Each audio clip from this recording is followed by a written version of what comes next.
A painting worth billions of dollars was stolen, and a handsome man walked in a smart suit. He was the legendary policeman who had never failed in any case. After just a few minutes of observing the scene, the police discovered a detail that the entire investigation team missed, which was a secret space inside the museum, a place that no one knew about except the museum owner. With his reasoning ability, the police determined that the stolen painting was just a fake, and the real painting was hidden in that secret room. It turned out that it was all just a play by the museum owner to steal a huge amount of insurance money. Afraid that everything would be exposed, the owner immediately gave Taejun a large sum of money. She hoped he could keep this secret. Taejun accepted the money. In fact, he had another important purpose. The next day, Taejun went to the hospital to visit his son. The boy has leukemia. The doctor said that he doesn't have much time left. Taejun is extremely miserable, no matter what he will do to save his son. The doctor instructed Taejun to find a doctor. Maybe he will have a solution. In the evening, Taejun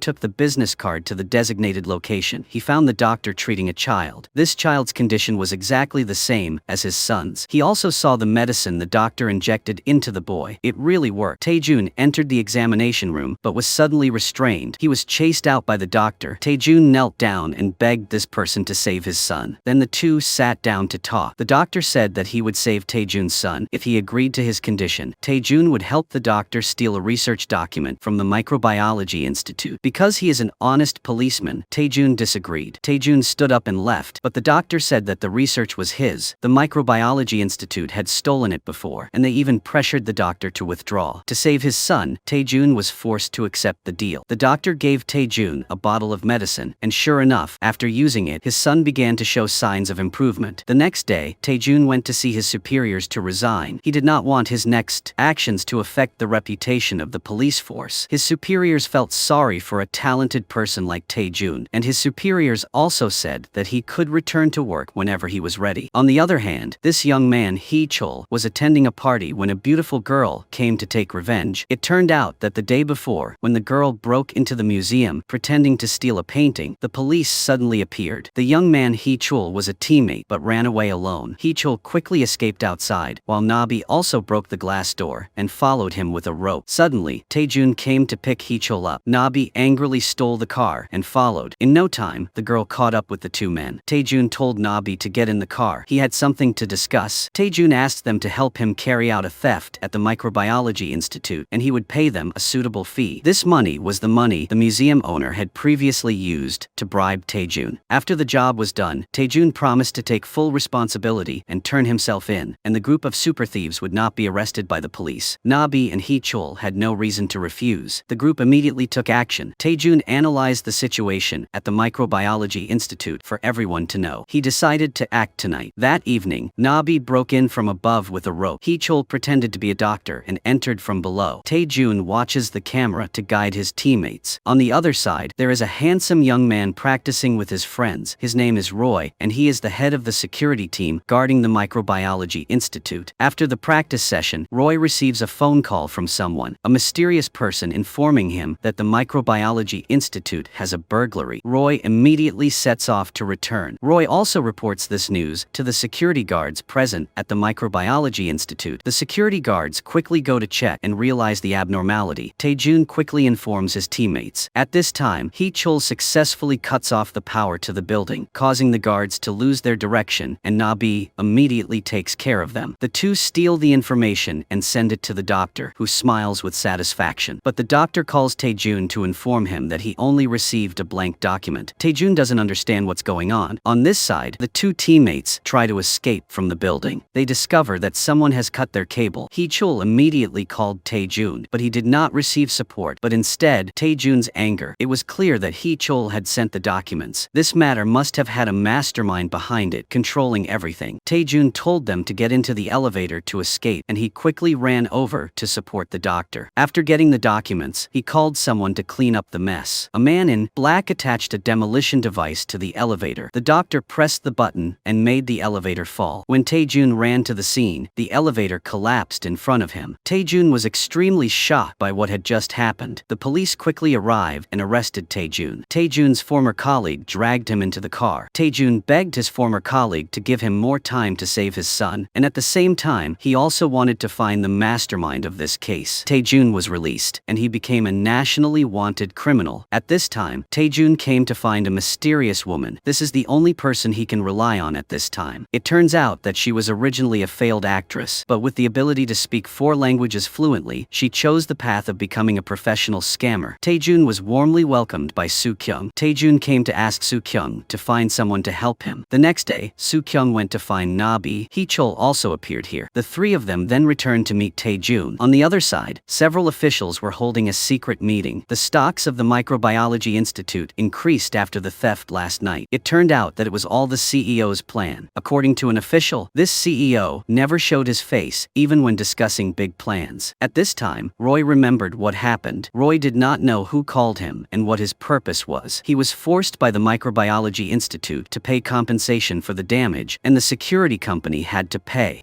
2 billion won in 10 days. Roy could only leave angrily. On the other side, Taejun wanted to check on his son's condition. Hee-chul hacked into the hospital's camera, allowing Taejun to monitor the boy's room. But their purpose here was not only that, they also wanted to investigate the doctor's whereabouts. Hee-chul disguised himself as a delivery man and entered. He successfully seduced and blinded the 2 female receptionists. Nabi took the opportunity to go out and break into the hospital. She installed a surveillance camera in the doctor's office. Hee-chul also installed a listening device at the reception desk. After finishing their work, they escaped before the doctor arrived. In the evening, Taejun and his teammates heard the doctor's conversation. He wanted to sell the stolen documents on the market at a high price. Knowing this, with the intelligent mind of a former police officer, Taejun immediately planned revenge. Suddenly, Taejun saw his son in the hospital in trouble. He immediately rushed away without remembering that he was wanted. Because he was afraid that Taejun was in danger, Nabi immediately chased after him. When Taejun ran to the scene, he was extremely worried about his son, but he was afraid that the police would find out, so he only dared to watch from afar. The child signaled to his father that he could still get through. Only then did Taejun feel a little reassured. Suddenly, someone took Taejun away. On this side, Nabi arrived at the hospital. She quickly pretended to be a nurse and ran all over the hospital looking for Taejun, but she couldn't find him anywhere. It turned out that Roy was the one who took Taejun away. Roy wanted to know who was behind the deception of everyone. Taejun told Roy everything, including the fact that he wanted to save his son and became the victim of this scam. However, with the strength of the 2 of them, they wouldn't be able to do anything to the mastermind. They needed to form a team full of talented members. Taejun took Roy back to the base. Everyone was surprised by Roy's participation. Maybe the next plan would be easier. The next day, Taejun and his teammates carried out the first step of the plan together. Soo-kyung pretended to be the branch manager of a pharmaceutical company, intending to buy back the drug formulation documents. Using some psychological manipulation tricks, Soo-kyung made the doctor quickly agree to cooperate. According to the agreement, he would bring the drug to the pharmaceutical company for testing. Taejun and his teammates quickly went to the pharmaceutical company in advance to prepare. Nabi pretended to be a receptionist and asked the speaker to go somewhere else. Hee-chul took the computer in the lecture room to access the building's internal network. Roy followed the doctor and reported that he left earlier than expected, so the members needed to prepare faster. Taejun still had his old duty, standing aside to observe and control the entire plan. They had to find a room to meet the doctor. Hee-chul saw that there was an empty room on the system, so he immediately informed his teammates. Roy and Nabi were preparing, but the person working in that room suddenly returned. Hee-chul stopped the elevator to buy time for his teammates to deal with it. Nabi quickly stole the male employee's keycard. The man couldn't open the door, so he left helplessly. Soo-kyung led the doctor into the room to negotiate. He looked around, but everything was arranged perfectly. The doctor couldn't find anything unusual. He felt secure and agreed to test the drug. At this time, Roy appeared in front of the doctor. He was surprised because he had heard that Roy had been dismissed, but Roy told the doctor that he had found the stolen data and restored it. Roy said that the doctor brought fakes for testing. The doctor was mocked, so he brought the drug to test. However, what he didn't expect was that the data was quickly obtained by Hee-chul. Hee-chul also corrected the data on the measuring device, but the doctor was completely unaware of it. He thought there was a mistake here. Soo-kyung told them to try another experiment. On the other side, Taejun's son began to show signs of deterioration. Taejun saw what was happening and became worried. Taejun left his position and ran to the lab. Everyone was afraid that Taejun would ruin things, so they wanted to stop him. When Taejun arrived, Soo-kyung gave him a bottle of medicine. She told him to go save his son first, and they would handle the rest. Soo-kyung led the investors to meet the doctor. Soo-kyung convinced convinced him to sign the contract and bring the documents on the drug preparation method for sale. The doctor was a bit hesitant, but Soo-kyung told him that if he didn't act quickly, the investors would buy the documents from Roy. He was afraid of losing the opportunity, so he nodded in agreement. The doctor brought out the documents to exchange, but he did not expect that Tae-jun and his teammates had installed a device to steal all the documents on drug preparation. When the doctor was signing the contract, the police suddenly came to arrest him for investment fraud. The data he brought out to exchange was completely fake, all done by Hee-chul's hands. The doctor only then realized that he had been deceived. He was extremely angry, but the handcuffs were already in his hands. At this time, Tae-jun arrived at the hospital. He brought medicine to his son, but it was too late. The boy could not wait and passed away forever. Tae-jun could not believe what he was witnessing. He helplessly knelt on the ground. The police discovered the wanted subject, so they immediately went to arrest him. Tae-jun screamed that he wanted to see his son's face one last time, but the police did not give him the chance. In prison, Tae-jun met the doctor again. He mocked him, but Tae-jun was no longer in the mood to care. Unexpectedly, when Tae-jun passed by the doctor's room for the second time, he found him dead. Tae-jun guessed that someone wanted to kill him to hide the truth. The next day, Tae-jun was attacked by a prisoner. Luckily, Tae-jun quickly blocked his knife. The prisoner told Tae-jun that he was the one who killed the doctor. A powerful person behind the scenes ordered him to do this, and that person wanted to send his regards to Tae-jun. Tae-jun wondered who was behind it. On this side, Hee-chul brought back a large sum of money, which was the reward in the agreement that Tae-jun had made earlier. Seeing the amount of money, everyone was not very happy. Although he said that the mission was completed, Tae-jun's son had died and he was still in prison. Hee-chul invested that money in a pyramid scheme, which made him the center of attention at his party. The scammer also lured Hee-chul to invest the remaining money, so Hee-chul was tricked and transferred the remaining 1 billion won to him. Sometime later, Tae-jun was released from prison. As soon as he was released, Tae-jun visited his son's grave. He cried and apologized to the boy for not fulfilling his duty as a father. Since then, Tae-jun has been haunted by his son's story, and he became an alcoholic. Tae-jun's face was always emotionless and lifeless. His teammates tried to persuade him, but Tae-jun's mood still did not improve. The next day, Hee-chul took Nabi to the scammer's lecture. Here, they met Soo-kyung, who was also listening to the lecture on how to make money. The scammer talked about a bright future for those who sent money for him to invest. Suddenly, a female student stood up to denounce the scammer, saying that he was the scammer who had taken her money. The scammer immediately ordered his subordinates to drag the girl out. He threatened to have someone kill the female student if she continued to hinder him from making money. Hee-chul and his teammates witnessed the whole thing, so he knew he had invested money in a bastard. Hee-chul immediately went to his house and told the scammer to return his money, but he immediately revealed his true self and bluntly called someone to kick Hee-chul out. Seeing that scene, Nabi rushed to rescue her teammates, but suddenly the police came and arrested her for disturbing the peace. After that, Nabi was bailed out by Roy, and he also helped Nabi treat her wound carefully. Suddenly, she couldn't help but be moved by the bodyguard. On this side, this female student was organizing a meeting with people who had been deceived by the scammer, and Hee-chul also came to attend. Suddenly, a young man in white stood up and said words that made everyone here suspicious of each other. However, Hee-chul quickly exposed that he was the subordinate of the scammer. Then Hee-chul dragged him out to deal with him. Suddenly, two men in black attacked Hee-chul. They were the ones sent by the scammer to protect the young man in white. Luckily, his teammates came to rescue Hee-chul, and the two men in black were immediately defeated. Several people advised the female student to hide first, and they would help her deal with the scammer and get the money back for those who were scammed. Then the three of them went back to find Tae-jun for help. Hee-chul said that this pyramid schemer borrowed the name of the doctor's pharmaceutical company to scam and call for investment capital. So the scammer and the doctor were definitely accomplices. Mentioning the name of Dr. Roy, there were still many questions. He thought that the doctor alone could not organize such a big scam, so there must be a powerful person behind him directing him. Tae-jun remembers when he and the doctor talked in prison, he mentioned a huge force behind it, and even if they knew, they couldn't touch it. But Tae-jun didn't believe it, and he wanted to expose that person. In fact, Tae-jun has been constantly investigating the force behind the doctor for a long time, but that powerful figure is still a mystery to him. He has no clue about him. Actually, Tae-jun doesn't want his teammates to participate in dangerous work with him. In the past, he just pretended not to care about anything, and then transformed into his current appearance. The next day, Tae-jun visited his son's grave. He regained his spirit and promised the boy that he would find the mastermind. He must make this guy return everything he stole from him. After that, Tae-jun went to find Soo-kyung. Seeing Tae-jun regain his spirit, Soo-kyung was also happy for him. Tae-jun asked Soo-kyung to help him. He didn't want to continue investigating alone anymore. He wanted to speed up the process so that the mastermind could not continue to harm people. Everyone gathered in the secret base. The plan to find the mastermind officially began. The scammer was the only clue related to the doctor. He would become the first target they targeted. Nabi recalled a detail. The day she was taken to the police station, she was clearly the victim, but the police seemed to ignore her statement. She thought that it was very possible that the police were also bribed, and there was definitely someone behind the scenes supporting the scammer. He could control the police, so the opponent was indeed a very strong force. However, with his smart head, Tae-jun quickly found a way to catch the scammer. Tae-jun investigated the scammer. They would gradually find out who was behind it. The next morning, the scammer went on livestream to announce that he would participate in a horse racing show. Tae-jun and his teammates quickly booked VIP tickets. Tae-jun and Soo-kyung transformed into guests. The scammer came to the party and kept filming and taking pictures, which made the guests here visibly upset. A man stood up to express his annoyance with the scammer. Suddenly, Soo-kyung appeared to rescue him. The main purpose was for her to be able to approach the scammer. Because he thought Soo-kyung was a person of high status, the scammer quickly approached her. He definitely wanted to lure Soo-kyung to invest money in him. Soo-kyung led him to the horse stable. Tae-jun went ahead to prepare a scene. He borrowed a horse from the horse manager. Meanwhile, Hee-chul lured the horse manager away. Soo-kyung led the scammer to the horse stable. He began to show interest. Tae-jun enthusiastically explained to the scammer about professional horse training. Taking advantage of the scammer's focus on the topic, Soo-kyung stole his phone. Soo-kyung brought the phone to where Hee-chul was waiting. Hee-chul quickly stole the information inside the phone. After that, Soo-kyung returned the phone to Fmore. The scammer as if nothing had happened. Tae-jun told him that raising horses was a way to show off his aristocratic status, which appealed to the scammer's desire to show off his wealth. That night, he thought a lot. The next day, the scammer called to meet Tae-jun. He wanted to see the horses again to decide whether to buy them or not. Here, Soo-kyung set up a scene for Nabi to meet the scammer. The scammer was quickly attracted to Nabi's beautiful appearance. When Tae-jun introduced Nabi as the daughter of a big tycoon, the scammer became ambitious. He thought it was real, so he quickly asked for the tycoon's young lady's phone number. That night, the scammer called to ask Nabi out on a date. Although she was extremely disgusted by this evil man, for the sake of the plan, Nabi had to agree. The next morning, the pyramid leader took Nabi to the temple. While the two were praying, the pyramid leader flirted with Nabi. Nabi was very upset but still pretended to be happy with him because she still had to entice the pyramid leader to buy a horse. In the evening, the pyramid leader took Nabi home. At this time, he wanted to test Nabi to see if she was really the daughter of a tycoon. The scammer leader wanted to wait for her to enter the house first before returning, but Nabi was just an imposter, so she couldn't open the door. At this time, Hee-chul hacked into the house's control system, but even though he tried very hard, he still couldn't break the lock. Luckily, Nabi was quick-witted and rang the bell and pretended to be from the charity organization. When she saw Nabi go inside, the pyramid leader completely trusted her and left. The next day, Soo-kyung called to urge the pyramid leader to buy a horse. Roy pretended to be the owner of a horse farm to meet him. Then he used the excuse that he needed a lot of money, so he wanted to sell a horse farm urgently. Then a few people went to see the horses, all good horses. At the urging of Roy and Soo-kyung, the scammer was still hesitant, so he asked Nabi about the horse farm. Nabi advised the scammer to buy the farm because her family often came here to ride horses. Knowing that, the scammer came up with an idea to become a rich son-in-law, wanted to use the horse farm to impress his future father-in-law and mother-in-law. That night, the scammer received a text message. Nabi continued to entice him to buy the horse farm. The scammer began to feel urgent, so he asked his juniors to collect money to prepare to buy the horse farm. The scammer contacted Roy again, saying that he would sign a contract to buy his horse farm. On this side, Tae-jun and his teammates happily jumped up and hugged each other. After all their efforts, the target finally fell into the trap. When the scammer was driving to carry money to make a transaction, he received a notice from his superior. The scammer went to see his boss. This man was the powerful man behind the scenes controlling everything. The boss looked down on the scammer and only said coldly that if he decided to do as he pleased, he would have to take responsibility for all the consequences, and he would not be allowed to come back here to ask for help. After leaving, the scammer was extremely angry. The scammer wanted more power, so he would not have to depend on his boss anymore. He called Roy and asked him to come sign the contract directly at the horse farm. He wanted to make sure sure he was not deceived. Roy called his teammates. They were extremely nervous because they had not prepared anything there. Tae-jun and his teammates gathered together to leave. At this time, the scammer was almost at the horse farm. Hee-chul quickly hacked into his location, but the scammer drove off on another road. It turned out that he had gone to the wrong cow farm. Knowing that he had gone the wrong way, the scammer drove back. Taking advantage of that opportunity, Tae-jun and his teammates went to the horse farm first to prepare. By morning, they had everything ready. At this time, the scammer drove up. Roy went to the door to greet him. Tae-jun and Soo-kyung also pretended to come here to see the horses. Then, the group went sightseeing. Suddenly, Nabi discovered that the horse farm owner was here. Tae-jun didn't want the scammer to meet the horse farm owner, so he and his teammates thought of a way to lure him back, but the scammer still insisted on going to see the horses. Luckily, Nabi arrived in time to take him away, but unexpectedly, she and Pormbers and the scammer still accidentally met the horse farm owner. The horse farm owner mistook Nabi for the daughter of a tycoon, so the scammer didn't know that he was the owner of this farm. By now, the scammer master completely believed that Nabi was the daughter of a tycoon, so he decided to sign the farm sale contract. He gave Roy 32 billion won in cash. When everything was done, the scammer master led Nabi into the room. He began to seduce the girl to serve his dream of becoming a son-in-law of a rich family. But when he just went out, Nabi took the opportunity to put sleeping pills in the glass of wine. The scammer master didn't know anything and drank the whole glass in one gulp. When he woke up, he only found himself lying alone in a room. At this time, Tae-jun and his teammates had run away with the money, and the contract in the scammer master's hand had lost all the words. It turned out that Soo-kyung was also a chemistry genius. She only created a simple chemical reaction to erase all the words in the contract. The scammer master ran quickly to the stables, but the horse was also missing. Only then did he realize that he had been tricked. Before he could understand what was happening, suddenly, a few police officers arrived. The scammer immediately asked for help from the police, but unexpectedly, the police arrived to arrest the scammer for fraud and property appropriation. All of this guy's crimes were quickly exposed by the press. Tae-jun and his teammates saw the news and were extremely satisfied with their achievements. The next day, Tae-jun and his teammates returned the money to the victim, female student. The girl did not believe that there were such good people in the world. Tae-jun said that if there were none before, there would be now, and so they became people who enforced justice and returned fairness to the disadvantaged in society. The female student told this story to the reporter. She wanted to thank the real-life heroes who had helped her. The mastermind saw the news and smiled disdainfully. At this time, there was a group of protesters protesting against the staff cuts of a large corporation. Suddenly, a few masked men dressed like the protesters arrived. However, this group of people incited the people here to use violence to protest. One of them even attacked the police team leader. The seriously injured team leader was immediately taken to the emergency room. This news quickly reached Tae-jun's ears. His old colleague wanted to ask Tae-jun to help him solve this problem because the victim was Tae-jun's close friend, so he had no reason to refuse. On the other side, Tae-jun's teammates moved to a new base. From now on, they will carry out justice together. They named the group the Super Thief Gang. Their next target was the person who disguised himself as a protester and attacked the police. This guy's face was covered so tightly that Hee-chul couldn't find out his information. However, Roy discovered an important detail. The masked guy's stance, holding the stick, showed that he must be a professionally trained person. Only those who were trained to be bodyguards like him knew those skills. Tae-jun and his teammates began investigating the security organizations first. Hee-chul immediately found a person with a similar appearance to the murderer, so they decided to investigate from this person's security company. Roy pretended to be a job applicant and came to interview at this company. The company interviewed by sending bodyguards to fight with the candidate. Roy not only easily defeated one bodyguard but also defeated all the bodyguards who rushed in. Seeing this, the recruiter immediately contacted the manager to come and check directly. When the manager received the information, he immediately left the office. Nabi took the opportunity to break in. She plugged the USB into the manager's computer, thanks to which Hee-chul quickly collected information. At this time, the manager went to the bodyguard interview. When he saw the bodyguards lying on the floor, he was so bored that he was speechless. The manager said that he wanted to hire Roy, but Roy complained that his company paid too little. After saying that, Roy left with a disdainful look. On the other side, several high-ranking officials had a secret meeting. The mastermind discovered that there was a traitor within the organization, so he sent a threatening letter to the high-ranking officials. If they didn't want to die, they'd better listen to him, and the traitor had been put on the elimination list. They would soon find that he was no longer in this world. That evening, Hee-chul, based on on the stolen data, found more clues about a stranger. He-chul thought that the person who attacked the police might be a bodyguard. However, after investigating, He-chul had no information about this person. Unexpectedly, this person was an acquaintance of Roy's. In the past, when he was a Special Forces soldier, Roy had come into contact with him. Later, the surviving Special Forces soldier had his identity concealed and was trained to become a mercenary. Roy chose the path of becoming a bodyguard. He-chul could not find any information about this guy because those who chose to become mercenaries were considered dead. They were willing to sacrifice themselves at any time to complete their mission, so they were no different from assassins. Through analysis, Tae-jun deduced that the mastermind wanted to create a conflict between the police and protesters. At the same time, he also had to know the specific time of the protest and be able to mobilize the police to the scene. The person who could do that must be a high-ranking police official. Tae-jun told his old colleagues about this. However, Tae-jun did not dare to believe that there was a traitor within the organization. Because this was Tae-jun's guess, he wanted to investigate the case himself. The few people went to the hospital together to visit the injured police team leader. Here, Roy discovered a suspicious person. He quietly followed him into the elevator. Then he immediately called Tae-jun to inform him. Tae-jun quickly ran over and waited at the place Roy specified. When the suspect took off his mask, Roy immediately recognized him as the assassin the group was investigating. Recognizing an acquaintance, the two sides immediately rushed into a fight. Because both had been trained similarly, neither would give in. The assassin was slashed in the stomach by Roy, but in return, he stabbed Roy once. Suddenly, the elevator stopped. Seeing someone, both stopped fighting. The assassin took the opportunity to leave, while Roy continued to stay in the elevator. Roy waited for the elevator to reach the floor, where Tae-jun was waiting. When he arrived, Tae-jun was surprised to see only Roy inside the elevator. Seeing Roy injured, Tae-jun rushed to help him. At this time, the assassin ran to the hospital lobby. He passed by the police chief. It seemed that the assassin knew him, so he turned around to look. The chief came here to visit his injured subordinate in the hospital. Tae-jun stood from afar and did not want to greet the chief because Tae-jun had previously caused a lot of trouble for the police. Suddenly, Tae-jun received a call from his teammates. They found new evidence that the suspect this time was the chief of the police station. The assassin had driven the chief's wife's car to the scene of the protest. The police team leader had also sent an email to the chief. In the email, he asked to meet the chief to talk privately about his secrets. This incident happened before he was attacked. That evening, the chief went to see the assassin. Because the assassin went to the hospital without permission, the chief angrily scolded him. The assassin said that he wanted to complete the unfinished mission. The chief agreed to give him another chance. On the other side, Tae-jun and his teammates began to see that the incident was beyond their imagination because this suspect was really not someone they could touch. Soo-kyung suggested that everyone stop. He-chul and Nabi both agreed. However, Tae-jun could not accept this. He thought that those in power who broke the law should be punished. How corrupt would the state apparatus be if these bastards continued to control it? Now if they stop, who would be the one to catch them? Tae-jun stood up angrily. He said that if his teammates did not want to continue, they should disband the group. After saying that, he turned and left. Only then did Roy speak up. He said that he wanted to finish this case with Tae-jun. He did not want the poor people to be harmed anymore. The rest of the people did not really want to give up. How could a newly formed group disband? Tae-jun was happy to see everyone determined together. However, they would not directly affect the director, but start with the bodyguard manager. At this time, Nabi broke into the manager's office. Here she discovered his safe. She realized he used a voice password. Meanwhile, Soo-kyung was pretending to be a waiter at the restaurant where the manager often brought his wife to dinner. Soo-kyung was waiting here, taking the opportunity when the manager ordered. Soo-kyung recorded his voice and sent it to her teammates. He-chul sent Nabi the recording, thanks to which Nabi successfully unlocked the safe. Inside were several important documents related to the transactions between the manager and the chief. Soo-kyung finished her work and was about to leave when suddenly the manager appeared in front of her. Soo-kyung thought he had discovered something, but it turned out he just wanted to ask for the phone number of the beautiful female employee. At this time, He-chul sent an email containing a virus to his phone. Soo-kyung only needed to activate it to control the manager's phone. This action was more successful than they expected. Through the information on the document, Tae-jun and his teammates knew that the chief took bribes from the Bodyguard Corporation and many other places. With a bribe of up to 8 billion won, his bad deeds must be punished appropriately. The next day, the chief held a charity event to raise funds for the police team leader who was attacked. He showed great compassion for his subordinates and begged for help from benefactors. Nabi Nabi was disgusted with his fake face. The chief told the police team leader's wife that he would be transferred to a better hospital. But this was his plan with the assassin. The chief created conditions for him to finish the unfinished business. At this time, Soo-kyung appeared as the main sponsor. The chief thanked her on behalf of her subordinate's family. Soo-kyung gave the chief a business card. She expressed her wish that he could support her newly established security company. Soo-kyung continued to find a way to separate the director from the manager. She told the director that the manager was secretly meeting her company's president. Hearing that, the director contacted the manager but couldn't get through. It turned out that Hee-chul was controlling his phone. The director was angry and wanted to find the manager to ask. On this side, Tae-jun was also manipulating the manager's mind. Tae-jun told him that the director was secretly working with his secretary. The manager was worried that the director would abandon him and find another security company to replace him. That night, when the manager was lying in his office thinking, the director came back to find him. As soon as he saw the manager, he hit the manager a few times. The manager didn't understand what was going on. The director forced the manager to open the safe, which contained his corrupt documents. The director suspected that the manager was secretly investigating him, so he immediately taught the manager an unforgettable lesson. The next day, Tae-jun and his teammates spread rumors that the manager's security company employees pretended to be protesters and attacked the police, so the police immediately came here to seize the evidence. The director called and told the manager to confess and go to jail. When everything was over, the director would find a way to get him out. At this time, Tae-jun received a phone call. The director asked him to meet him to discuss cooperation with the security company. The director wanted to talk to Tae-jun privately. He wanted Soo-kyung to wait outside, and he also placed an electromagnetic wave blocking device in the room to prevent the story from spreading outside. The director also confiscated Tae-jun's phone to prevent him from recording the conversation. After preparing, the director began negotiations. He wanted Tae-jun to buy the security company under investigation for a financial amount of 20 billion won. He will ensure the safety of the company's activities, including illegal activities, because the director will be promoted soon, so he can control the entire police force. Tae-jun agrees to the director's request, but he doesn't have enough money right now. The director agrees to send Tae-jun 8 billion in advance as capital, which is considered as his contribution to establish a new company. The money will be transferred to Tae-jun's account when the contract is completed. The next day, Tae-jun brings the contract to sign with the director. He is still as careful as last time. Tae-jun also understands and puts the phone on the table. Then the director checks the contract and stamps it. He transfers 8 billion directly to Tae-jun's account. Tae-jun smiles victoriously, but he doesn't expect that the director has other tricks. In order to cooperate happily, he wants Tae-jun to kill the manager. The director gives Tae-jun 10 minutes and threatens him with a gun. He used a camera to record the scene so that if he was betrayed later, he could take Tae-jun with him. Tae-jun began to worry because he had never killed anyone. On the other side, the assassin went to find his master. Roy had been waiting for him for a long time. The assassin immediately pulled out a knife and rushed over. After a fierce fight, Roy was subdued by the assassin. His teammates then came to rescue him, but it was useless. Soo-kyung drove straight into the assassin to end the battle. She then took the assassin's phone and gave it to Roy. Roy immediately went to find Tae-jun. When Roy arrived, he saw the chief pointing a gun at Tae-jun, so Roy immediately played a recording for the chief. The assassin had a habit of recording every conversation with the person who hired him, the content of which was that the chief hired an assassin to attack the police chief during the protest. Tae-jun's former colleague arrived and Roy gave him the phone. Knowing that the chief was doing illegal things, his colleague was very disappointed. The chief was exposed and took a gun to kill Tae-jun, but at this time, he discovered that the gun had no bullets. Tae-jun took the opportunity to teach him an unforgettable lesson. Tae-jun and Roy left to clean up the scene for the police. In the end, the chief's evil face was exposed in the press, and Tae-jun also took 8 billion won from the chief. After that, he took that money and divided it among the family of the murdered police officer and the unemployed protesters. He didn't want to keep it as his personal property because the super thief gang was born to protect justice, but they didn't expect that someone was secretly following them. At night, the stalker brought the secretly taken photos back to his master. The next morning, Nabi visited her adoptive mother in the nursing home. She discovered that she was being abused and starved. Nabi went to the nursing home director to question him, but his argument was so clever that Nabi had no choice but to leave. That night, Nabi received a video. Someone really beat her mother. The sender had a very familiar name. Hee-chul remembered that it was the nurse they they met that morning. The next day, Nabi went to the nursing home to find the nurse, but the people there said that the nurse had just quit. Heechul quickly investigated her whereabouts, and they immediately went there to look for her. When they arrived, a few people sat down to talk. The nurse said that she had discovered that the nursing home director had committed many crimes, from embezzlement of funding to starvation and beating of patients. The nurse had reported him to the police, but they didn't care. She thought that maybe they were in cahoots. The director found out and immediately forced her to quit. Taejun and his teammates began to investigate the director's crimes. They sent Heechul to be an insider in the nursing home. Heechul had to sign a paper guaranteeing to keep the things he saw there a secret. Heechul also had to hand over his phone. Then, Nabi went in and made a big scene in the nursing home. The director had to step in and deal with it. Taking the opportunity to break into his room, Heechul quickly plugged in a USB to steal data from the computer, but the director unexpectedly returned. Heechul made an excuse that he was lost, so he escaped his questioning. Nabi finished her work and returned to her car, but a man in black was following their car, and he called his boss. Taejun and his teammates didn't know that they had been followed by a mysterious person from beginning to end. That evening, Heechul returned tiredly. He didn't want to work in the nursing home anymore. The documents he stole today were completely useless. The next day, Taejun and his teammates sent Roy to work as an insider in the hospital. Unexpectedly, this job was very suitable for Roy. Taejun also pretended to be the son of the curly-haired old woman and came. The director invited him into the room to talk. Taejun gave him some money and asked him to take care of his mother. His main purpose was to approach the money-hungry director. On the other side, Soo-kyung used a beauty trick on the director's father. He was the bald chairman. The bald chairman invited Soo-kyung to dinner. Soo-kyung successfully gained his trust. That evening, in the nursing home, Heechul was resting when Roy suddenly woke Heechul up. Roy's strange behavior made Heechul scared. It turned out that Roy just wanted Heechul to help him prepare food. At this time, the director contacted Taejun again, and the two made an appointment to meet. Taejun tried to separate the director and his father. To make the director believe him, Taejun sent Nabi to pretend to be the bald chairman's secretary. She went to see his lawyer and sent a request to remake the will, but this lawyer was on the same side as the director, so he immediately called to report the news. The director worriedly asked Taejun for his opinion. The next day, Taejun and the director discussed it further. Taejun said that perhaps the bald chairman was having an affair with another woman, which was why he suddenly changed the will. By chance, the director saw his father really going with a strange girl. This was part of Taejun's plan. Soo-kyung brought the bald chairman here with the intention of letting his son see it. The director completely believed Taejun's words. In the evening, because Soo-kyung wanted to cook for the bald chairman, he took her to his house. After eating and drinking, Soo-kyung started to get the bald chairman drunk. Soo-kyung took advantage of the moment when he wasn't paying attention to put sleeping pills in the wine, but unexpectedly, Nabi gave the wrong bottle of medicine to Soo-kyung. Nabi and Taejun worriedly ran inside. The bald chairman finished his drink and was still very sober. Soo-kyung didn't understand why he wanted to do something perverted to Soo-kyung. Luckily, Taejun appeared in time to rescue her. He carried the unconscious bald chairman away. The next day, he woke up in the hospital. Soo-kyung said that he suddenly fainted last night. The doctor would conduct a test to find out the reason. This was actually Taejun's plan with the director. Taejun introduced him to a hospital where Taejun and his teammates had prepared. Heechul hacked into the hospital's system and controlled the testing machines to give false results. The doctor announced the test results to his family that he had dementia. Hearing that, the bald chairman angrily left. His son seemed happy and was laughing at his father's pain. So this family was about to have a civil war. Taejun doesn't want Soo-kyung to stay close to the bald chairman anymore, but Soo-kyung doesn't agree because she still wants to take his money. The next day, Soo-kyung continues to date the bald chairman. Soo-kyung starts complaining that she is borrowing 4 billion won at high interest rates. If she doesn't pay, the gangsters will kill her. The bald chairman promises to help his lover as long as she stays with him forever. Although she is very disgusted by him, Soo-kyung tries to endure. The next day, the bald chairman returns to the nursing home. He discovers that his unfilial son is planning to rebuild the hospital. The father becomes extremely angry. When the director returns to his office, the bald chairman is already waiting. Then he scolds his son and has someone escort him away. The director is extremely angry. He wants to fight his father to the end. After solving the matter of his son, the bald chairman calls Soo-kyung. She tells him that she wants to go somewhere else. To escape, the bald chairman immediately got in the car to find her. But as soon as he got in the car, he was sprayed with sleeping gas and kidnapped. Taejun and his teammates knew about the incident and quickly met to discuss a new plan. They did not expect expect the director to attack their biological father? Tae-jun and his teammates will go find the bald chairman. What they want is his corrupt money. In the morning, when Roy was working, he discovered that the long-haired man was suspicious. Roy secretly followed him to the basement, where Roy found the bald chairman locked up. So Roy made a condition with him that if he wanted to go out, he had to pay him 3 billion won. The bald chairman accepted this request because he wanted to be saved. Roy blindfolded and tied his hands and led the chairman away. It turned out that the bald chairman hid his money in the nursing home. Roy untied him to unlock the safe. The bald chairman took the opportunity to push Roy down and run away, but he didn't expect that this was Tae-jun and his teammates' plan. This safe was not difficult for Nabi. She quickly proceeded to break the lock. On the other side, the director made an appointment to meet Tae-jun. He wanted Tae-jun to pick up his mother and leave the nursing home. Tae-jun realized something was wrong. The director had bought insurance for the nursing home and the elderly without relatives. Roy and Hee-chul discovered that the fire protection system in the nursing home had also been destroyed. It turned out that this director wanted to destroy the nursing home and kill the elderly without relatives to take the insurance money. Tae-jun and his teammates began to worry about the people in the nursing home. On the other side, the director let the long-haired guy carry out the plan. When he confirmed that everything was ready, he left first. The long-haired guy stayed behind to complete the director's brutal plan. At this time, the director remembered his father. He went to the bald chairman's cell, but he had already left. Suddenly someone locked the director up, and it was Tae-jun and Roy. They let him experience a little pain. Then the evil director passed out. On the other side, Nabi was rescuing the elderly in the nursing home. The place was about to burn down, but she kept calling them, but they didn't wake up. Luckily, at this time, nurse appeared. Nabi was helped by her to get the elderly out of this place. When she went out, Nabi encountered the long-haired man. When Nabi saw him, she immediately became angry. Thinking about what he did to the elderly, she couldn't control herself anymore. And then Nabi taught the long-haired man an unforgettable lesson. Hee-chul's side also installed fire prevention equipment. The evil director's plan was destroyed. When the bald chairman returned to the nursing home, someone had taken away the safe containing his money. The bald chairman thought that his son had done this. He was extremely angry. Suddenly, Tae-jun appeared. He electrocuted and took the bald chairman away. Together, they set up a play to fool the director and the bald chairman. The camera was also ready. When the director woke up, Roy and Hee-chul had disguised themselves as police officers. The two asked about the director's crimes. He was bewildered and didn't understand what was happening. They showed the director the scene where his father was also arrested. Because he was afraid that the bald chairman would blame him, the director blamed his biological father. When the bald chairman found out about this, he also told his son's crimes. The bald chairman and his son pushed the blame onto each other for a while, and all the crimes were revealed. Hee-chul smiled contemptuously. The conversation between the group was transferred to the police. They quickly set off to catch the bad guys, so 2 more bad guys had to suffer the punishment of the law. When they met again, the father and son started cursing at each other. Tae-jun and his teammates finished their work and walked away arrogantly. They were caught by the police, but fortunately, the nurse came to rescue them. The next day, the police came to search the director's office. They found evidence to accuse him. The incident of the director of the nursing home being corrupt, evading taxes, and torturing the elderly was reported in the newspapers and on television. On the other side, Tae-jun and his teammates took the old men and women to a new place. They gave the nurse money to rebuild the place. The lonely elderly people will have a new life. In the evening, the female doctor was writing down the crimes of the children's hospital. She posted this information online. The hospital's doctors once tried medicine on a child with leukemia, despite the patient's family's objections. As a result, the child died. Tae-jun and his teammates saw this information. Tae-jun remembered what happened to his son before, so he and his teammates decided to try to investigate. Tomorrow will be the final trial of the case. If the victim does not have more convincing evidence, the court will close the case. Tae-jun remembered something about the law. If the jury appeals, the case will be given more time to investigate. Tae-jun and his teammates will send someone to infiltrate the jury system. They find a pregnant woman who asked to withdraw from the jury. Soo-kyung has a similar face and age to the woman. No one is more suitable for this role than Soo-kyung. The next day, she pretended to be a pregnant woman to the trial. The glasses Soo-kyung wore were a hidden camera through which Tae-jun and his teammates observed the trial. Tae-jun met the vice director who had directed him to ask for medicine from the bastard doctor before. This time the child also died at the hospital of this vice director. The female doctor confirmed that she was the one who injected the child with the medicine. When she discovered that the medicine the vice director gave her was untested, the child died from side effects. The female doctor regretted what she had done, so she sided with the victim's family in the lawsuit. However, the defendant's lawyer took out the medical record of the child's death. At this time, Tae-jun discovered that the defendant's lawyer had a mini communication device attached to his ear, and his glasses also had a hidden camera attached. Someone had directed the defendant's lawyer to control the trial in the same way Tae-jun and his teammates were doing. They set out to find the mastermind who was directing the defendant's lawyer. Hee-chul had a way, which was to use the frequency locator to find the location of the leader. At this time, Na-bai and Roy went to the hospital. Roy used his handsome appearance to seduce the female nurses, but when he asked about the deputy director, they all avoided him. Roy had to make an appointment with another nurse in the evening. On the other side, Na-bai used a specialized device to steal the deputy director's fingerprints. Na-bai used it to break into his room. Na-bai turned on the deputy director's computer, but the data had been erased by him. Tae-jun told her to try searching around, and Na-bai discovered a safe. She unlocked it and found documents about the drug the hospital was testing, which was the drug they had given to Tae-jun's son. However, this could not be used as evidence because the documents were obtained through theft, so the court would reject them. Tae-jun told Na-bai to temporarily withdraw first. On the court side, Soo-kyung was arguing to make the jury side with the victim, but the judge immediately stopped Soo-kyung. The defendant's lawyer took advantage of the fact that the jury was on his side to quickly present new arguments. At this time, the defendant's lawyer received a new order from the mastermind. The mastermind told the defendant's lawyer to take out the documents they had prepared. The defendant's lawyer took out a death certificate of the patient with the female doctor's stamp. Before the child died, the girl had done it on behalf of the child's parents. It is unethical to declare death for a living person. The deputy director took the opportunity to admit what the female doctor had done. He said that he could not accept this matter, so he fired the female doctor. The girl began to lose her temper. Taking advantage of this, the lawyer took out another medical record, proving that the female doctor had been treated for a mental illness. He believed that the female doctor had mental problems, so she could give false evidence. The female doctor couldn't control herself and stood up screaming. The situation gradually turned to a disadvantageous situation for the victim. At this time, Hee-chul used the GPS to find the place where the mini communication device's signal was emitted. However, there was no one there, only a signal amplifier. Hee-chul immediately blocked its connection. The mastermind quickly discovered it and reported it to someone to handle it. Hee-chul used the radio waves to find out that the spy was a member of the jury, and he also recorded the image of the mastermind giving orders to the defendant's lawyer. Tae-jun recognized an acquaintance who turned out to be Tae-jun's best friend. Soo-kyung remembered that she had met this person before, and Soo-kyung said that she would deal with the spy and the jury first. Soo-kyung stole the girl's necklace and put it in the spy's place, and the police immediately arrested him for theft. The mastermind found out that Soo-kyung was placed on the jury by someone. He told the defense lawyer to settle this case, or else the defense lawyer would take full responsibility. The defense lawyer unexpectedly exposed the purpose of Soo-kyung being on the jury. The defense lawyer immediately rejected his opinion, and the judge could not stop the trial for investigation because of this. On the other side, Roy found more evidence and sent the photo to the defense lawyer. The mother was in the same room with the child who was injected with a deadly drug. She took a photo of the nurse who came to inject the boy. The time the photo was taken did not match the time the injection was recorded in the documents the hospital had previously provided. This proved that the hospital intentionally falsified the documents. The evidence was accepted by the judge. The defense lawyer asked the nurse who injected the drug in the photo to testify. The defense lawyer did not agree. The judge had to declare a stop to the trial for discussion. Taking the opportunity, the mastermind ordered his subordinates to prevent the nurse from testifying at all costs. On the other side, Na-bai and Roy successfully persuaded the nurse to testify. On the way, a car suddenly blocked the way. Roy got out of the car and fought fiercely with the man in black. In the end, Roy taught him an unforgettable lesson. Taking the opportunity, Na-bai drove the nurse to court to testify. When standing in court, the nurse affirmed that she had been asked to inject a special medicine into the dead child. However, because her colleague asked her to do so, and the deputy director also agreed, the nurse did not suspect anything. The defendant's lawyer argued that maybe the nurse had mistakenly seen the medicine at that time. He took out a bottle of painkillers similar to the nurse's description. The girl did not know how to deal with it, so she had to go down. After all, the nurse was very brave to dare to testify. At that time, the victim's lawyer asked the judge to present a new witness. An anonymous accuser sent her a picture. This person is the father father of the patient who died 4 years ago, with a similar medical record to this child. Suddenly Tae-jun appeared in court. The mastermind saw Tae-jun and did not dare to face him, so he stood up and left. Tae-jun said that at that time, the doctor who received treatment for his son was the vice director who was sitting here. He immediately got agitated and stood up to deny it. Tae-jun also said that the medicine used to inject his son was the vice director who told him to ask for it. The court gradually came to a decision. Tae-jun's teammates who saw it also became tense. At this time, the mastermind sneaked out and continued to control the defendant's lawyer. The defendant's lawyer began to confront Tae-jun to provoke him. The defendant's lawyer kept mentioning his son, but Tae-jun was completely in control of his emotions. Tae-jun took out the medicine bottle that the hospital was conducting the experiment with that year and injected it into his son, on which there was also the deputy director's fingerprint. The defendant's lawyer began to worry. He wanted to dismiss the evidence, but the judge did not agree. She asked Tae-jun why he stood up to testify. He said that he had made a mistake in believing the deputy director's words before, which led to the death of his son. Tae-jun did not want any more poor children to become experimental subjects of unethical doctors. He also did not want any family to suffer the loss of a child like him. The court was about to make its final conclusion. The jury also raised their hands in support of the victim and declared victory for the child's family. The rumors posted online also became well-founded. After the trial, Tae-jun happily returned to his teammates. He discovered the mastermind's car. Tae-jun walked over to greet his friend. The two pretended that nothing had happened and happily asked each other. But as soon as he turned away, Tae-jun's face immediately changed. The mastermind also began to worry and returned to base. Tae-jun was extremely angry. He didn't think that the person who harmed him was the friend who was always by his side. Tae-jun began to follow his old friend. Because the plan failed, he took out his anger on the vice director. Taking advantage of this, Tae-jun contacted the vice director. He wanted the vice director to help him bring his old friend to justice. The vice director agreed. He told Tae-jun that there was another powerful mastermind supporting them. It was the candidate for the presidential position. Tae-jun felt that this was gradually becoming clearer. The vice director made an appointment to meet Tae-jun to hand over some documents denouncing the candidate. When Tae-jun arrived, he saw the deputy director dead, two strangers carrying his body and taking the documents away. At this time, Tae-jun realized the danger of this incident. He returned to the base and wanted everyone to stop investigating. He did not want his teammates to fall into danger. This was his own business. Tae-jun announced the group's disbandment and then turned around and left. Everyone temporarily listened to Tae-jun. The next day, Tae-jun went to ask his superiors to reinstate him. Then he returned to his office. But unexpectedly, his superior was also the mastermind's subordinate. When he knew that Tae-jun had returned to work, the mastermind was extremely angry. He did not think that Tae-jun could be so calm. He ordered his superiors to monitor Tae-jun, and at the same time, the mastermind also sent someone to monitor Tae-jun's teammates. They also returned to their old jobs. The monitor informed the mastermind that nothing unusual happened. In the evening, Tae-jun went out for coffee with his old colleagues. He couldn't believe that the person Tae-jun trusted the most was also bribed by the mastermind. All this time, the person who had been following Tae-jun and his teammates was this colleague. The influence of the mastermind was really great. At this time, the mastermind was having dinner with Tae-jun's superior and the candidate. The mastermind wanted to help the candidate win the presidency. He spread rumors to tarnish the image of the candidate of another party. Tae-jun also saw the news. He knew this was the mastermind's trick. The next day in Tae-jun's office, he investigated the news online. The superior installed a listening device under Tae-jun's desk and discovered what he was about to do. However, because he was afraid of being discovered, the superior still allowed Tae-jun to do it. In the evening, Tae-jun left and discovered that someone was following him. Tae-jun turned into a flower shop to escape the stalker. He sent several letters to his teammates to arrange a time and place to meet. On the other side, the superior brought the wiretapped information to the mastermind. Now they can't calm down. At this time, Tae-jun left the house. The stalker still kept following him, but he easily escaped from the other party's sight. Tae-jun gathered with his teammates to prepare a new plan. Everyone began to investigate the female president of a construction corporation. According to Soo-kyung, she used to be a scam queen. This construction corporation was actually just a fake company. The female president used it to legitimize illegal money for the candidate. She converted all the money they embezzled into gold. Then the female president announced that the company had a robbery. All the gold stored was stolen. Thanks to the support of the candidate, she was able to deceive everyone. That gold eventually belonged to the female president and the candidate. First, Tae-jun and his teammates must find out where they hid the gold so they can catch these greedy greedy people. The next day, Taejun's teammates returned to the base. The investigators found out that this money laundering ring was related to a drug trafficking organization. Nabi went to the drug dealer's transaction location, and she neatly dealt with 3 thugs. They immediately abandoned their suitcases and ran away. On the other side, Hee-chul and Soo-kyung sold juice. With Taejun's help, Hee-chul successfully broke into the control room. He installed a hacking device into the system at Taejun's office. Taejun's superiors discovered that he had disappeared and immediately went looking for him. However, Taejun returned in time, so his superiors could not detect anything. At this time, Taejun received a notice from the police. They had caught the driver of the truck carrying the stolen gold. The driver recounted the incident. That day, the female president asked him to bring the gold back to the warehouse. The gold-carrying car he was driving suddenly exploded on the road, and a group of masked men took the opportunity to rob all the gold in the car. The driver remembered that one of them had a tattoo. Taejun had another important clue. In the evening, Roy approached the female president. Several bodyguards saw this and went to warn the female president to be careful of being scammed. The female president told them not to forget that she herself was once famous for fraud. Roy took advantage of the female president's need to launder money into gold and took her to the virtual company the group had established. However, everything was too easy, so the female president became suspicious and turned around and left. Suddenly, Hee-chul came and pretended to be a gold laundering expert working for the Korean Gold Exchange. He often turned illegal gold into legal gold. The female president did not believe it. She quickly took Hee-chul's employee card. After Hee-chul confirmed that the information was correct, the female president still left. However, it seemed that she was starting to reconsider. Everyone informed Taejun. The next morning, Taejun went to the chairwoman's office. Since the police had caught the suspect, Taejun wanted to inform her. Maybe the police would help her find the gold soon, because the driver of the truck carrying the gold, who was caught, had revealed many important clues. The chairwoman began to worry. She contacted Roy again. That evening, chairwoman brought a small amount of gold to Taejun and his teammates. She wanted to check if Hee-chul could really wash the gold. Hee-chul would change the serial number on the gold plate. He put the gold into the serial engraving machine. At this time, Nobi went into the inner room to take out another gold plate. Everyone distracted the chairwoman so that Hee-chul could take the opportunity to swap the gold plate. Then he gave it to the chairwoman. She checked the serial number and found that it had actually become a different serial number. The female president began to believe Taejun and his teammates. She promised to bring all the illegal gold tomorrow. The total value was up to 10 billion. As soon as the female president left, Taejun and his teammates were happy together. Hee-chul stayed behind to prepare the data for tomorrow's plan. When he finished, Hee-chul was about to leave when he was suddenly blocked by a group of thugs. He was the guy with the tattoo who was with the female president. The thugs covered his head and took Hee-chul away. Taejun knew what happened and immediately became worried and contacted his teammates. Hee-chul was taken to a room. The thug wanted to negotiate with Hee-chul. He came up with a plan to take the female president's gold. It turned out that he wanted to betray his master to take 10 billion won. The thug knew where the female president hid the gold, so he would blow up that place and take the gold away. Hee-chul just needed to help him turn it into legal gold. He wanted to use the old method that the chairwoman used to steal her gold. The thug called it the perfect crime plan, but this plan had too many problems. Hee-chul thought that once the bomb exploded, the shock detection system would give an alert, and then the chairwoman would find out. Hearing this, the thug threatened Hee-chul to find a way to solve it, but Hee-chul was not there, so the alarm system could not be disabled. The thugs angrily left Hee-chul alone. At this time, Taejun came to find the chairwoman. He used the name of the insurance company to request to see her treasury, because he needed to prepare to transfer the insurance money that his company paid for the lost gold in the treasury. She hesitated, but still nodded. Actually, Taejun wanted to review the treasury's security system to prepare for tomorrow's plan. The person Taejun sent in this plan was none other than Nabi. There was no safe that she could not open. The next day, Soo-kyung called the female president to invite her to dinner. Soo-kyung wanted to distract her so that her teammates could act easily. Nabi broke into the treasury, and Roy quickly took care of the guard. The two wanted to make it easier for Hee-chul to act. Nabi passed each challenge in the treasury, while Roy pretended to be a guard and waited outside. On the other side, the thugs brought Hee-chul to the treasury. They wanted Hee-chul to commit the gold theft. When Hee-chul arrived, he met Roy. The two pretended to fight in front of the thugs. Roy pretended to lose so that Hee-chul could lead the thugs inside. Hee-chul came to a door and tried to break the lock, but he did not know that Nabi had broken the lock before and left him the password. password. Roy was outside telling Nabi to hide before the thugs went inside. Hearing that, the Bai immediately ran away. Chul led the thugs in. Chul thought the thugs had a safe lock, but they didn't. They wanted Chul to open the lock himself. The leader also loudly threatened Chul. At this time, Taejun was meeting his superior and old friend. He and the mastermind shook hands as if nothing had happened. Taejun had to do this so that the group's plan could proceed smoothly. On this side, Soo-kyung could no longer keep the female president. She quickly informed Taejun of this news. Taejun immediately stood up. He used the excuse of having to handle the insurance money of the construction company to leave. Taejun ran to keep the female president. On this side, Chul was in a situation where he didn't know what to do. Suddenly, the thug smiled with satisfaction. It turned out that he was just teasing Chul. The thug had prepared the safe key a long time ago. He unlocked it and took the gold away. The female president returned to her office and found her subordinates stealing her gold. The female president immediately ran to stop her. When she arrived, the thugs had already loaded the gold into the car. Chul took the opportunity to steal the car and escape. The thugs saw this and didn't have time to explain to the female president. They immediately drove after Chul. The thugs stopped the car, but unexpectedly, Taejun came out. The female president said that this was just a misunderstanding, but the leader insisted that the stolen gold was in Taejun's car. They then searched, but couldn't find the gold. Taejun took the opportunity to expose the female president. She still had the gold, but wanted to receive the insurance money. The female president was exposed and couldn't say anything more. In fact, the real gold had been swapped by Taejun and his teammates. They prepared a car identical to the one carrying the gold. When they chased Chul, Roy drove out another car to swap it. Taking advantage of this moment, Taejun drove the car and was about to leave. The thugs, unaware of anything, kept chasing after him. The car carrying the gold was driven back to the house by Chul. Back to reality, Taejun and his teammates celebrated their victory together. On this side, the police also came to arrest the thugs. Roy sent the video of their theft to the police. The thugs became the scapegoats in Taejun's plan. The female president regretted the loss of the stolen gold. Luckily, she received the insurance money back. Taejun asked the female president to sign a document confirming that she had received the money. Taeju gave the female president a pen with a GPS device attached. She contacted the person behind her and made an appointment to meet the person who was controlling her. Taejun and his teammates followed him based on the GPS. The person the female president met was none other than the mastermind. His subordinate gave her some money. The mastermind asked the female president about the gold, but she didn't dare tell him that the gold had been stolen by someone else. The secret meeting between the two was recorded. Taejun continued to prepare to deploy a new plan. On this side, his teammates received a notification from Taejun. They went to the designated location together. Unexpectedly, the mastermind had hacked into their communication device. The mastermind impersonated Taejun and told his teammates to go to an abandoned house. He had someone lock them up and then informed Taejun that he would deal with his teammates. Taejun began to worry. He angrily called the mastermind. Taejun warned him not to touch his teammates, otherwise Taejun would provide evidence to accuse him of his crimes. But the mastermind didn't care. He provoked him and hung up. Taejun immediately drove to look for his teammates. On this side, Taejun's teammates were trying to escape. They found a bomb in the house. They were about to defuse the bomb when the mastermind warned them not to do anything, otherwise he would press the button to detonate the bomb. Suddenly, Taejun burst into the mastermind's room. He asked him to release his friend, but the mastermind said nothing. Taejun wanted to know why his close friend did these things. He said that he was jealous of Taejun because Taejun was smart and talented, so he wanted to take advantage of him for his own plans. But because Taejun gradually did not follow his plan, he needed to eliminate him. He wanted Taejun to present the evidence he had collected. In order to save his teammates, Taejun was forced to agree to hand over the evidence to him. The other side immediately destroyed all the evidence, but he also asked Taejun to hand over the original documents. Taejun wanted to meet his teammate first, so the other person drove him there. When Taejun arrived at the place where he recorded the email password containing the documents, he wanted the other party to give him the key to open the warehouse to save his teammates. Taejun and the other party were talking when suddenly the other party was about to press the button to activate the bomb, and the police also rushed to the scene. The mastermind immediately got in the car and escaped, and Taejun's colleague then knew the whole truth. He had also been fooled before, so he listened to the other party and followed Taejun's group. The colleague knelt down to apologize to Taejun, but Taejun did not blame his friend. Even Taejun had been fooled by that fake guy all this time. Taejun and his teammates returned to the base. Now they knew who was the mastermind of everything. They just needed to find a way to grasp his weakness and it would be done, but it didn't seem easy. The next day, Hee-chul investigated a new clue. There was a man and a woman who died unexpectedly. Coincidentally, these two people were both from the hospital related to the case. Before they died, these two people both contacted a mysterious person. They went to that person's house to investigate. When they arrived, Roy found the man dead. Roy realized that this was done by a professional killer. Roy found poison in the victim's fingernails. Leaving the man's house, Roy discovered that someone was following them. Roy and Na-bi quickly dealt with them together. Then the two returned to base. Tae-jun and his teammates thought that there was a killer covering up the clues. The other three must have known some terrible secret. They would investigate together. The next morning, Tae-jun invited his colleagues to the base. Hee-chul borrowed Tae-jun's colleague's computer to get information to investigate the victims who died abnormally. These people had attended a conference on a leukemia drug, and it was an experimental conference at that hospital. Tae-jun asked his colleagues to steal the dash cam from the car of the most recent victim. They found out that this person often went to a place. Tae-jun and his teammates immediately went there. This was an empty house. They discovered a research room. They found documents about a mutant virus. There used to be a research institute here. Through the records, the group knows that the victims who were killed had been researched here. However, there was a girl who did not have a death certificate. Tae-jun thought for a while and connected the events that happened. He suspected that the hospital's previous actions were researching an infectious virus. This virus would be used for terrorist attacks. Suddenly, some thugs came. Roy and Na-bi stayed to buy time for the remaining three to run away first. The thugs rushed in to attack. Roy and Na-bi also quickly defeated them. The two ran outside and saw Soo-kyung driving to help the group escape. At this time, Tae-jun and his teammates began to investigate information about the surviving girl. They quickly found her location. On the other side, a female student is being chased by two thugs. This is a female intern participating in a virus research project. She is the only one left alive. The two thugs want to kill the female intern to cover up the clues. Luckily, Roy appears in time to save the girl. Roy stays behind to deal with the thugs. Tae-jun takes the opportunity to take the girl away. After dealing with the two thugs, Roy also quickly chases after Tae-jun. They take the female intern back to the base. The next day, the director of the Microbiology Institute holds a press conference. He announces that the place where they conduct virus research has been broken into by 5 strangers. The director believes that these people are terrorists who want to steal the virus to prepare for a biological attack. He also adds that the female intern stole a vial of biological virus. The girl could be an accomplice of the other 5. The 5 people the director mentioned were none other than Tae-jun and his teammates. The director said that his hospital had researched antibiotics that could stop the virus from spreading. Unexpectedly, the director had come up with a perfect plan to advertise his hospital and sell medicine. The hospital stock price quickly increased. This was the mastermind's plan. He colluded with a Dutchman to force the director to help him commit the crime. The next day, Tae-jun and his teammates discovered some bastards who wanted to spread the virus at a book exhibition organized by a presidential candidate. The candidate wanted to take advantage of this to sell medicine so that he could increase his reputation with the Korean people and they would support him in the upcoming election. Another bad guy would benefit from this cruel plan. Tae-jun and his teammates would go to the book exhibition to stop the crimes of these ambitious people. The female intern wanted to join them. After all, she was the one who accidentally helped those bastards research biological viruses. Although this was a bit dangerous, Tae-jun did not refuse the girl. The whole group would ensure the safety of the female intern. The night the book exhibition began, Hee-chul sent a bouquet of flowers to the exhibition. Inside was a tracking device. Through them, they could observe and direct the actions of the female intern. She successfully entered without being detected. Na-bi hid below and came out. The two of them split up to check around the exhibition. On the other side, Roy disguised himself as a guard to get inside. He saw 2 guards acting unusually. Roy followed the 2 and discovered what they were hiding in the car. Seeing someone following the 2 guards, Roy attacked Roy. But with just a few basic blows, Roy quickly defeated the opponent. However, the 2 guards were not the mastermind's subordinates. Soo-kyung's side also successfully disguised herself as a guest and entered the exhibition. Soo-kyung was almost caught by the mastermind. Luckily at this time a couple accidentally helped her out. Soo-kyung quickly escaped from the exhibition hall. At this time, Na-bi successfully broke into a room. She searched around but could not find where the bad guys hid the biological virus. Suddenly, Na-bi discovered that there was a secret space in this place, so she quickly decoded the safe. It turned out that the biological virus was hidden here. Na-bi took the biological virus out and was detected by the security system. Several guards immediately went went to stop her. Nabi could not fight them alone, so she asked for help from her teammates. Roy immediately ran to hold back the guards so that Nabi could take the medicine and go first. Roy neatly dealt with each of them. This guard was calling for help when Roy knocked him down. The mastermind heard the alarm and immediately ran to check. However, when he saw the chaos through the camera, he appeared very calm. On the other side, a female intern accidentally bumped into a waitress. The waitress dropped a suspicious bag. The female intern thought it was a biological virus. The waitress brought the bag into the bathroom. The female intern quickly informed her teammates. Soo-kyung immediately ran to find it, and when she arrived, Soo-kyung and the female intern went into the bathroom to search. Suddenly, someone locked them up, and then the fog machine in the bathroom was turned on. They used the fog machine to spread the virus. Soo-kyung inhaled it, and an accident occurred. Elsewhere, Tae-jun heard the situation and began to worry. He asked Hee-chul to connect the frequency to the candidate's headset. Tae-jun threatened to expose the evil he had done and end the candidate's political life. He began to worry. Tae-jun wants to meet the candidate in person. He will cut off the power to the building, and the candidate will take the opportunity to find Tae-jun. The candidate said that everything was part of the mastermind's perfect plan. It turns out that the female intern was one of them. After Roy and Na-bi ran to Soo-kyung, the female intern locked the whole group up while they weren't paying attention. The biological virus sprayer in the bathroom was also prepared by her. Her acting skills fooled everyone. The mastermind called the police to arrest Tae-jun and his teammates, and he falsely accused them of bioterrorism. There were enough witnesses and evidence, and Tae-jun and his teammates couldn't escape. The mastermind and candidate's plan was too perfect, but unexpectedly, Tae-jun said that everything was part of his plan. In fact, Tae-jun discovered that the female intern was a spy a long time ago, and he was just acting along with their play to expose their crimes. There was absolutely nothing in the suitcase the group was holding. The suitcase containing the real medicine was still in its original place. Na-bi had not taken it away. The police thought that they were being deceived by the mastermind, and the charges he had put on Tae-jun were completely baseless. The mastermind was surprised. He had plotted to deceive people, but in the end, he was deceived in return. It was true that in terms of intelligence, the mastermind was still one level behind Tae-jun. Tae-jun even recorded his conversation with the candidate. Tae-jun live-streamed the conversation for the people present at the event to witness. The police heard his confession and immediately went to arrest the candidate. All his crimes were exposed to everyone. The candidate was handcuffed, and the mastermind also went with him. Even Tae-jun's superiors couldn't escape. The female intern was caught by Tae-jun and his teammates and handed over to the police. Tae-jun looked at the mastermind and smiled with satisfaction. He also looked at Tae-jun with a meaningful smile. Tae-jun realized that the policeman who drove the mastermind away was the one who had been following them before. Unexpectedly, the mastermind had prepared an escape route for himself. Tae-jun called his colleague to ask him to verify this matter. Then the group of super thieves returned to base. The colleague ran to report that someone had disguised himself as a police officer and taken the mastermind away, which was not beyond Tae-jun's expectations. The mastermind also had an accomplice. At this time, the mastermind went to meet a foreign man, and he himself sent someone to take the mastermind away. This plan failed, and the foreigner wanted the mastermind to deal with the consequences. The mastermind said that he was preparing a big surprise for the foreigner. In the morning, Hee-chul and Na-bi went to the mastermind's meeting room to search. They wanted to find documents about the biological virus they were researching. Thanks to Hee-chul's wall viewing device, Na-bi discovered a secret space, and she also found its lock. Na-bi quickly broke the lock, and inside were indeed documents about biological viruses. The two wanted to take the documents away, but Tae-jun told them to put them back in their original place. What he needed was to lure the mastermind out to arrest him, not this useless pile of documents. Tae-jun was sure that the mastermind would come here to take the documents and trade them with the person who saved him. In the evening, Tae-jun and his teammates discovered someone bringing the documents out. Perhaps he wanted to hand them over to the mastermind. A few people immediately chased after the bad guys. When they discovered someone following them, they immediately sped up the car. Roy also followed right behind, determined not to let them go. Roy blocked the bad guys and beat them up. Then Roy dragged the leader into the car. Tae-jun pretended to be him at the meeting point. The person who appeared was not the mastermind, but the foreigner. He knew that Tae-jun was holding fake documents, and he also knew that he was not the one sent to make the transaction. The foreigner pointed a gun at Tae-jun. He wanted the suitcase containing the real biological virus preparation documents. His teammates were worried about Tae-jun. They immediately set out together to rescue him. When they arrived, they saw the foreigner threatening Tae-jun. Roy immediately immediately gave the documents to the foreigner. After confirming that these were real documents, the foreigner turned around and left. Then he immediately reported this news to the mastermind. The foreigner got the goods and would help the mastermind escape abroad. Early the next morning, the mastermind went to the port. He prepared to flee across the border. The mastermind thought he had escaped, but unexpectedly, Taejun was waiting for him here. Taejun had installed a listening device in the suitcase containing the documents he gave to the foreigner. The mastermind was extremely surprised. Taejun and his teammates finally caught the bad guy. The police came and took him away, and finally this bad guy had to be held accountable before the law. On the other side, the foreigner was going to the airport to return home. He reported that he had obtained the documents for making biological viruses. However, the foreigner was distracted by Soo-kyung, who then secretly switched the suitcase and brought it back to the base. Perhaps after returning home, the foreigner would be extremely disappointed. In the end, Taejun and his teammates solved everything. Carrying out justice is not an easy act, but it is the right thing to do. They still want to continue to catch criminals. At this time, the mastermind was being escorted. He was strangled by another prisoner. The mastermind asked the warden for help, but the warden did not care. On this side, Taejun and his teammates' secret base reported an intruder. When they arrived, the entire base was destroyed by someone. Taejun and his teammates received a secret letter, and a mysterious person stole the documents and money the group kept. If they want to get the money back, they have to go to Thailand to find a black book for the mysterious person. Taejun and his teammates set off together to a new land. The movie ends here. Thank you for your attention. See you in the next movie.